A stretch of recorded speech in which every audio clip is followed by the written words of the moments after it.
He was a giant, a blue whale, a leviathan. On his colossal flanks we were mere flies. Bob was king of the universe. Thou shalt have no other god but Bob. I say was, because even kings can topple, even gods fade away.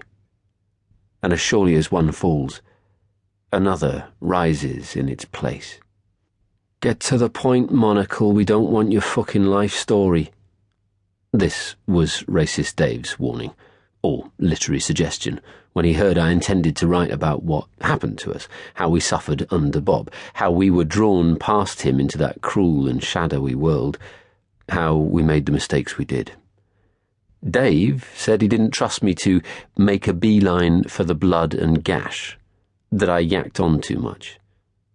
It is true that I'm different from my fellow chefs, one who is not afraid to employ words like Leviathan, if the situation demands it.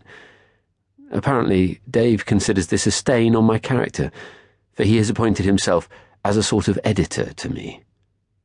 I didn't mind showing him the drafts, I said, but let me handle the grammar.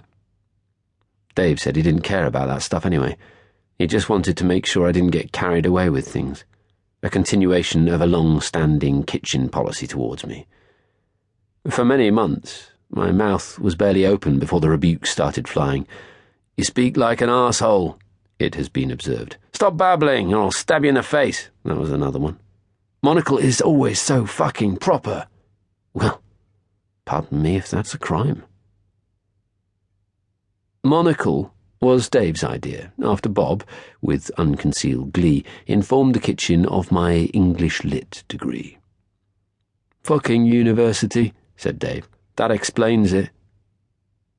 Dave was proud of the nickname without good reason. Students do not wear monocles. I suggested he was thinking of a mortarboard.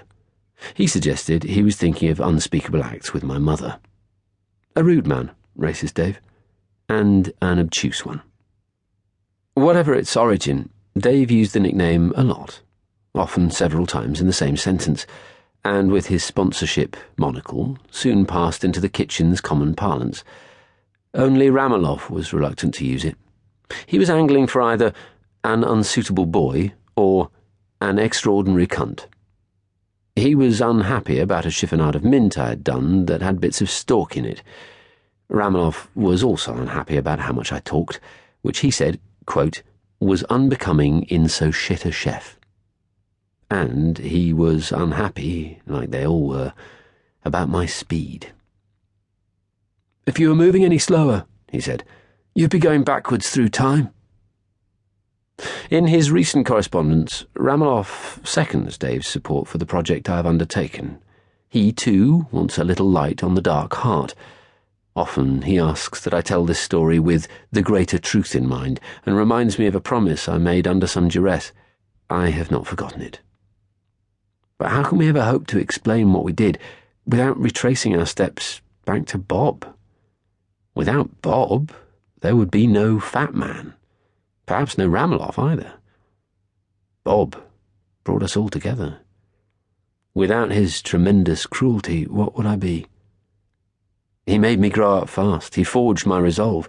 Here, in these early memories of the Swan, I can see all the markers for our decline and resurrection, our past and future trials. All the creases of character and thought that brought us to a single moment in time. Rameloff was in the walk-in now because of a pollution, or the lack of a pollution.